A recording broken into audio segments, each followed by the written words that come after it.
Today is Monday of the third week of Easter. We've just listened to some lines from the 6th chapter of the Gospel of St. John. And every year during the third week of Easter, we read a section of the Gospel of St. John on each week's day. Monday, Tuesday, Wednesday, Thursday, Friday. It's the discourse about the Holy Eucharist that took place in the synagogue at Capharnaum. If you ever get a chance to go to the Holy Land, you can go to that little town of Capharnaum on the north side of the Sea of Galilee, where St. Peter and his brother Andrew lived, and so did John and James. They were in the fishing business, and you can see the remains of that synagogue there. It's always a favorite place for me to visit because I like to read out loud the Gospel according to John, the discourse on the Holy Eucharist. So there are many things we can think about today, but I just want to focus on one sentence that Jesus speaks to them when he says, "Do not work for food that perishes, but for the food that endures for eternal life, which the Son of Man will give you." So do not work for food that perishes. During the beginning of COVID, when I moved up to Green Bay and everything was shut down, I had to cook for myself. I'd never cooked for myself before. I found a grocery store called Festival Foods, and they've got everything there, right? And I remember one day buying a steak, and I put it in the refrigerator, and I'm thinking, boy, that'll be great. I'm going to have that in a couple of days. About 5 days went by, and I looked at the steak, and it turned brown. I said, what happened?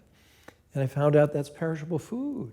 You got to put it in the freezer or have it right away, right? I learned a painful lesson about perishable food. Don't work for that perishable food. So what is the food that doesn't, what is food that perishes? Money perishes. You can't take it with you. Health perishes. You won't live forever. Buildings perish. You could see that in the countryside on the walk to Mary. These farms and barns that, they fall apart over time. Possessions perish. Food perishes. And I remember Cardinal George saying, you can only take with you what you have given away. So that's what we should work for, the things we can give away, beginning with time that we give away. Time that we give away to God. On Saturday, with thousands of pilgrims walking 22 miles, they gave away a lot of time to God. They gave away the whole day. And it's so un-American to go walking for 22 miles. If you need a cup of coffee in Starbucks or whatever your favorite chain is a block away, you get in your car and you drive there to the drive-through. We're just used to taking a car everywhere. But when you go walking to the countryside for 7 miles or 14 miles or 22 miles, it addresses, in a certain way, one of the ills of contemporary society in America, which is the addiction to convenience. There's nothing convenient about walking 22 miles, and that's why it's so good for the body and for the soul.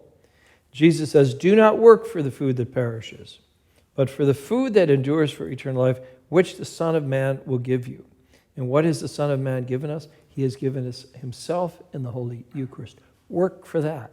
Work to give time to Jesus in the Holy Eucharist, which you're doing right now by attending Mass, which more and more people are doing now on a weekly basis by attending adoration of the Most Blessed Sacrament. And I think we're seeing a revival going on in the church in this country and maybe other places. All the people who showed up last summer for the National Eucharistic Congress in Indianapolis, all the people who have been received into the church this year at Easter time, all the pilgrims that showed up for the Walk to Mary this year, working for that food that does not perish. So start in terms of working for God by giving away time to others, giving away time to God.